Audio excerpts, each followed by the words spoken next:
What is up, Waffle Gang? I do hope you are well. My name is Mark, and today we're checking out some more r/Am I the Butthole? If you'd like to skip the initial waffle, timestamps are in the description and along the timeline below, but if you are new here, please consider hitting that like, that subscribe, and maybe that notification bell too. As I always say, it massively helps out this channel, and it truly does. I can't explain that enough. So thank you so much for what you do, for taking 20 minutes out of your day to be here. It's incredible level support, and just thank you so much.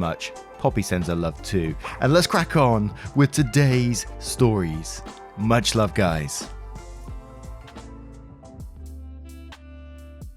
Now, our first story does come with an update afterwards, and it's from No Hearing 6229.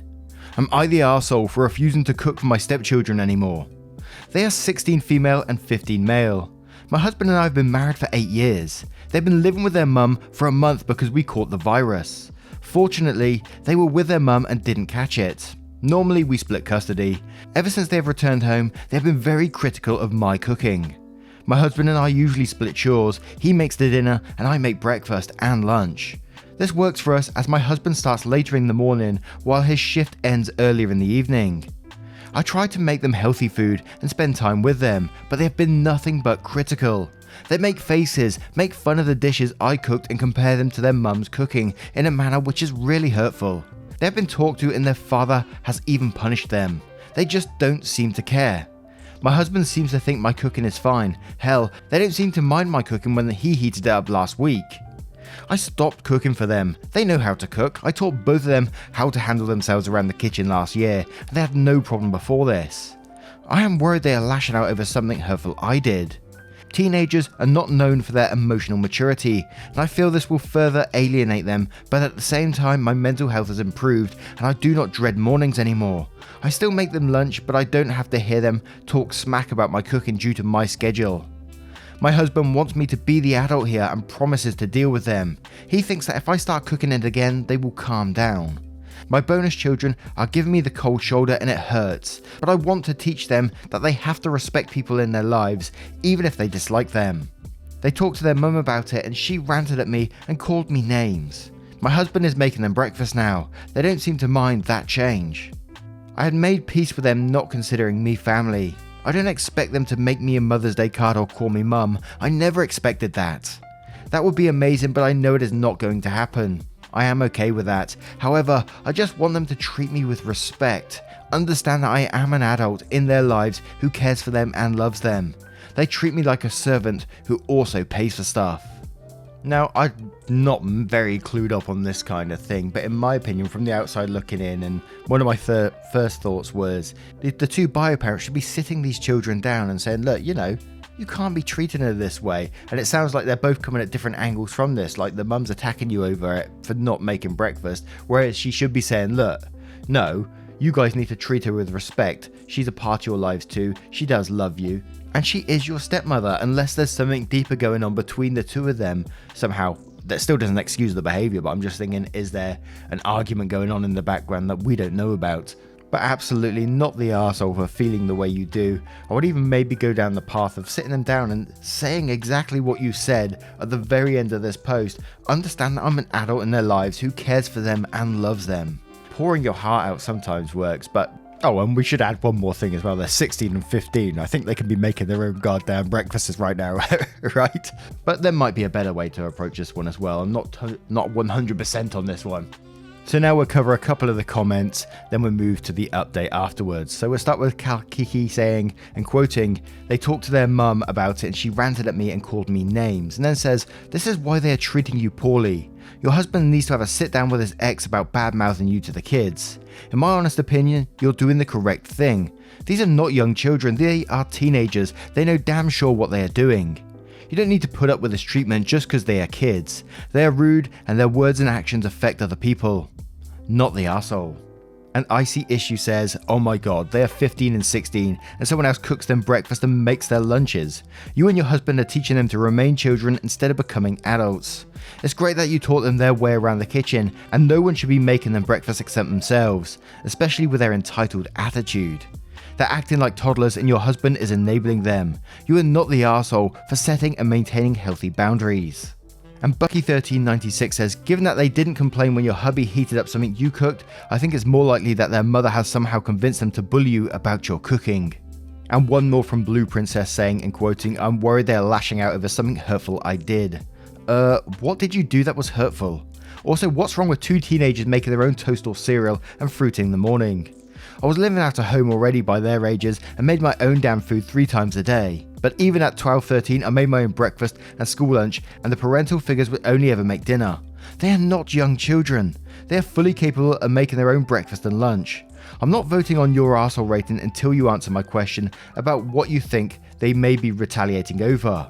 To which Opie replies, I've been racking my brains thinking about something I did which would cause this reaction. I can't think of anything, and that worries me even more for some reason. Am I being too oblivious to what I did? And now let's move over to the update to see what that says. I made my post I think 2 weeks ago, and a lot has happened.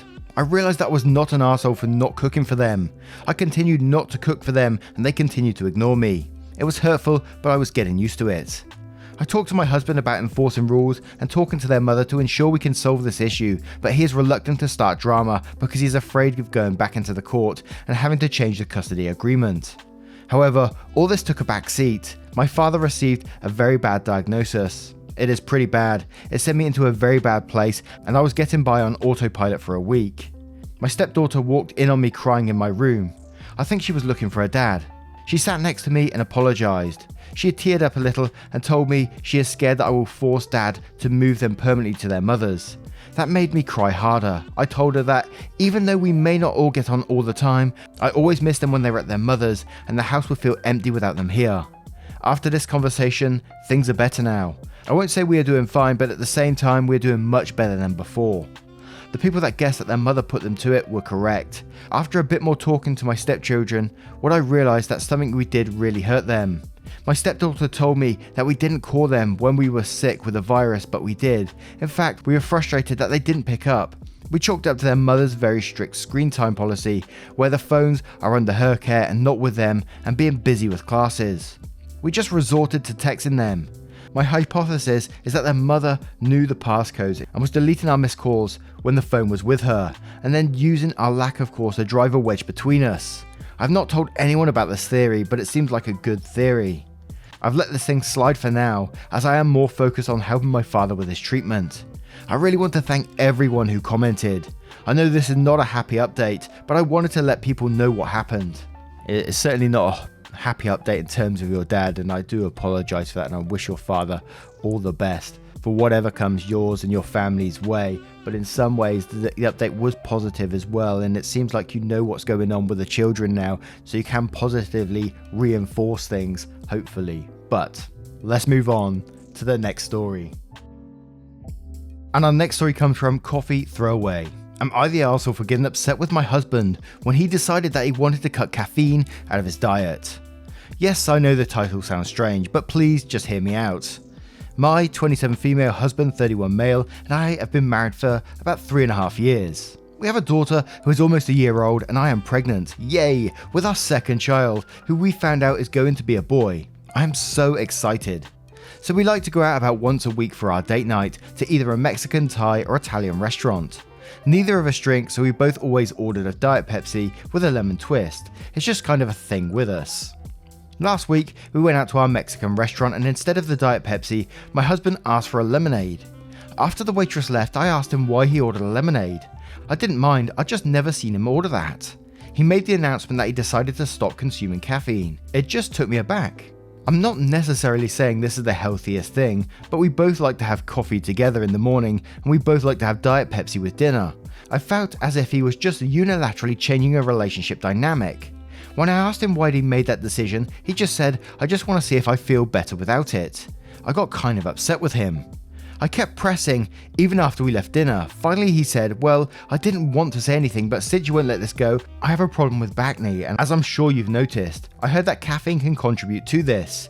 I just want to see if cutting it out will make a difference. When I asked why he hadn't just said that to begin with, he answered, because it's embarrassing, and besides, why does it matter? If I want to quit caffeine, why do I need to justify it to you? By the way, I had noticed he has a slight body acne problem, but I've never made an issue out of it. It's not bad, so I don't know why he cares if I'm not objecting to it. In my opinion, we are married, so even something as seemingly minor as cutting out caffeine affects both of us and should be discussed at least. Was I wrong to make an issue out of it? Yes, you were wrong to make an issue out of it. I mean, the whole comments about the relationship dynamic and stuff was totally weird in myself. I totally understand people have little things in their relationships that they do together, like a certain drink or something like that, just tiny little things. But to say it's changing your relationship dynamic because one of you stops drinking it is crazy. And I can see husband like constantly stepping on eggshells all the time because he's worried that he's going to upset you because he does something small that may change your relationship dynamic. That's crazy. And just from another totally different point of view, I can totally get what husband's trying to do to try and get rid of his back acne, like trying to take out caffeine and stuff like that. When I was a bit younger, I used to eat quite a lot of chocolate and I used to get quite a lot of back acne as well. And I cut out chocolate and that was it. I'm not saying that's the cure for it. I don't know, but it certainly worked for me, and could have been coincidence with age and stuff like that as well. But I do know when I eat chocolate now, it does give me spots. Maybe it's an allergic reaction, maybe it's something like that, but I'm not saying it will work for everyone else as well, so I'm not a doctor. But what I am saying is I'm totally understanding where the husband was coming from, just trying the different things, because it is embarrassing for people as well. But a note to Cocktail says this is a weird thing to get upset about. Him cutting caffeine unilaterally change your relationship dynamic. What the fuck? You're the arsehole. Hearing you didn't help. 7 says, seriously, you're freaking out because your husband decided not to drink the exact same drink you drink. Did you hear yourself? This is such a stupid thing to be angry about. If your marriage is so fragile that you have to have the same beverages to maintain it, you don't have much of a relationship. If you have even remotely decent relationship, who cares what each of you drinks? And he's making healthier choices. Are you really objecting to your husband doing something that is healthier? This doesn't affect you at all. You're the arsehole and acting like a 12-year-old. And Feathery Moron says, you're the arsehole. I'm really lost for words at how pathetic this is. All I can think of is, grow up. And Lorlac says maybe his back knee is from the stress of walking on eggshells all the time. I can't imagine getting upset over something so ridiculous. You're the arsehole. And Illidim says, you're the arsehole. How on earth does this affect you? You could still share a drink in the mornings. He can just have decaf coffee. You could still go out for dinner. He could just have a lemonade or caffeine-free soft drink. This does not affect you in the slightest, and you're being incredibly controlling. He's absolutely allowed to cut caffeine out of his diet if he wants to, and he doesn't need to ask your permission to change his drink order. Edit, also shouldn't you be avoiding caffeine since you're pregnant? Apologies if the amount you consume is a safe amount, but I generally thought that's the safest thing to do is just avoid it. Regardless, if you had to match your drinks to your husband's, you don't, wouldn't it be a good idea for you to cut down of caffeine at this moment as well? Wow. A lot of interesting comments there, but let's move over to the next story. And our next story is from a throwaway account. Am I the arsehole for covering up for the mall security guards? Obligatory apologies for any mistakes, and I am on mobile. I work at a popular shoe store in the mall.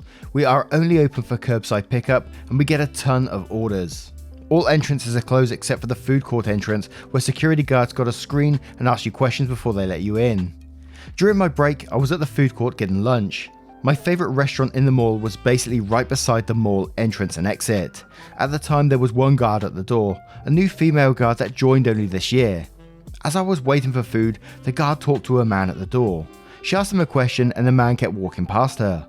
She tried calling for his attention again, but he looked back and scoffed and kept on walking. She waited for a few seconds before confronting the man. At this time, the other security guard co-worker was walking by and heard the commotion. They were already too far for me to really hear exactly what was going on, but I know it was about the man just walking past her without acknowledging her for a good 2 minutes. I heard swear words, raised voices and a bit of anger from both sides, but not complete yelling and no threats that I could hear. Eventually both guards convinced the man enough to have him leave the mall without much further issue. On the way out, one of the male guards went on about how he should respect women and how he's not so tough when confronted by another man. A couple of days later, I was approached by the mall security supervisor and mall management. Apparently, the man at the door complained heavily to the mall and to the security company about the guard's behaviour, and when they reviewed camera footage, they saw that I was basically there for the whole thing and wanted my take on it. For the first few seconds, I thought about how kind and helpful the guards in the mall is. These guys have stopped store employees from being harassed and threatened. They have a good relationship with us and let us get away with a lot of things to make our lives a bit easier. I also thought about how strict and a pain in the ass mall management can be to their guards. So I lied to the supervisor and manager and told them that the guards were very respectful. They never raised their voice or swore and remained professional the whole time. I even told them how happy I was to see that they are doing their jobs at the door and making sure they know who and why people are here. They both thanked me for my information, and that was it. One of my co-workers, who is super anti-security, police, military, etc., said I should have told the truth and that the guards should have taken whatever punishment was coming to them. What's everyone think about this? Info. Also some important info I completely forgot. Our province is on total lockdown right now, except for essential services. Our city bylaw states that places like malls must have in-person screening, so the mall locked all the doors except for one entrance, and before you go in, you must get screened. They will ask you if you are here for food or an appointment, like dentist or vision care, and then ask you if you have symptoms. If you have business in the mall and no symptoms, they will let you in. This guy basically just walked past her and scoffed at her as she asked him what his business here was. And we'll start with Terra saying, yes, you're the arsehole. Just because they were nice to you does not mean they're nice to everyone, or that they can't abuse their power. From the way you described it, you weren't paying attention at all to the situation. That's what you should have said instead of lying. And Antue says, not the arsehole. So many nutjobs think that the pandemic isn't real and act entitled and disrespectful, bordering on violent. Then when confronted, they demand to see the manager. Screw that. I've seen security guards attacked, punched, hit, kicked for enforcing the regulations. The guy was a dick. He shouldn't get to have security fired for his shitty behaviour. And Cat Funkin' Man says, you're the arsehole. People working in positions like security guards and police should be expected to be professional. You basically made their behaviour acceptable and they continue to do it in the future now. And Paragon Trigger says, I don't think anyone is the arsehole here, particularly except for the guy who got kicked out. They were doing their job. You shouldn't have straight up lied though. You could have gotten away with it without lying. And one more from Hell's Bell saying, not the arsehole. If you didn't hear the guard swearing, then they did nothing wrong. Even the comment regarding his attitude to women was on point. Who knows what kind of rubbish the man complained about, and your anti-police/security co-worker needs to grow up. If an aggressive person or group was giving them trouble, I don't think they would refuse help. Now, let's move on to the next story. And this next story is from Maybe Too Far. Am I the arsehole for getting mad at a friend who keeps joking that her baby is mine? I, 23 male, work at this small shop and I've known my friend Addie for almost 2 years. She likes to joke that we're work spouses because we always work the same shifts and get along. Addie doesn't say it all the time, so it didn't bother me before. She got pregnant 5 months ago, and I guess she's planning on doing it on her own. But a couple of months ago, she started making jokes that I'm her baby's daddy. First time she made a joke, we were in the break room. Her feet were really tired and she wanted the good chair we have in there with the comfy cushion. I was already sitting there and she said something like, bitch, move your baby, mama needs that. By the way, bitch isn't a big deal since we talk to each other like that sometimes. I looked at her because I was confused.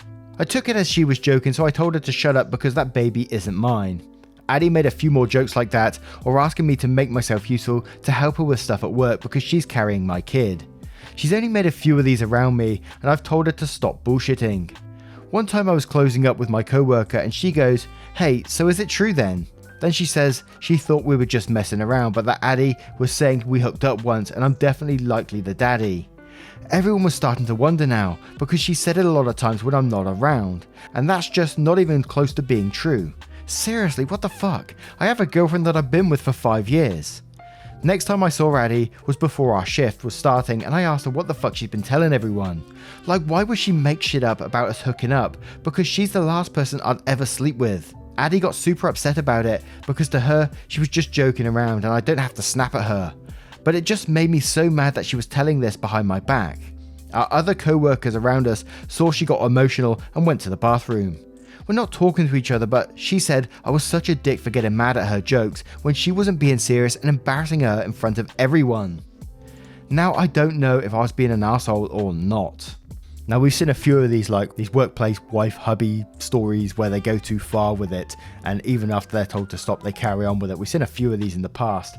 One of the things that's always suggested is going to HR straight away to report the behavior, because this behavior is obviously going way too far. She's telling people behind your back about it now. It's not just a joke between you. She's telling people behind your back. And imagine that gets back to your girlfriend, how she's going to feel. She's instantly going to think you're cheating. There's no way about it if Addie does decide to go off the rails and start telling everyone or post it on social media or something. It could be a really damaging accusation and not just a joke. And you wasn't comfortable with it to begin with from the sounds of it. Yes, maybe you should have said something earlier, but I think you just need to completely separate yourself from that person and inform HR ASAP. Definitely not the arsehole in this one. And GA Peach says, not the arsehole. The jokes were awkward and annoying. The rest is super creepy. Stay far away from Addie. The last thing you need in your life is a person who throws wild accusations around. Try as hard as you can to never be alone with her again. And Leonhard Taylor says, not the arsehole, dude, this chick is nuts. Go to HR right now. With people like this, there's a real possibility of them getting vexed and making a false accusation at some later date. Whether that to be to the company you work for or to the police. Going to HR will get it on record. And Seven says, not the arsehole, that's not funny. And she's telling it so much and in a way that people are believing her. It is possible she may be either delusional or trying to get an actual claim that you're the father and put your name on the birth certificate. Saying it once in private may have meant as a bad attempt at a joke, but what she's doing is way beyond that, and putting a stop to it publicly after she didn't stop when you said something privately was really the only way to make sure others knew she was lying to them. And Ben Franklin Katniss says, not the arsehole, I think you should report her, this is a red line. Followed by Yachty Wannabe saying, not the arsehole. It may have started as a joke, but not at the point that she is telling co-workers that you had sex and are likely the father. Line crossed. And one more from Penelope Dreadful saying, not the arsehole, and since she won't listen to you, you need to report it to HR. This is no longer a joke, this is now affecting your life and your job. And now I turn all these stories to you guys. What do you guys think of these stories? What are your verdicts on the stories? I love to hear them every single day. Let me know in the comments below. Now, once again, guys, I hope you did enjoy today's stories. And if you did, you know what to do. Hit that like, that subscribe, maybe that notification bell too. And if you want to support the channel further, you can, but never any pressure to do so by clicking that join button down below for YouTube or the Patreon link in the description and joining up there. It's super helpful to the channel. It keeps me going, honestly. and just a huge thank you for spending 20 minutes out of your time here with me. Listen to a story or two. Thank you so much. And I will see you in the next one. Take care, guys. Much love. Boxes are defeating, purpose always fleeting. I pose questions to the ceiling like an answer gonna come. Truth is too revealing, life is easier concealing. All emotions to the start on your heart going numb. I should be in drive more, I just wanna feel alive more. I feel hurt all the time, boy, I can't see straight. I've been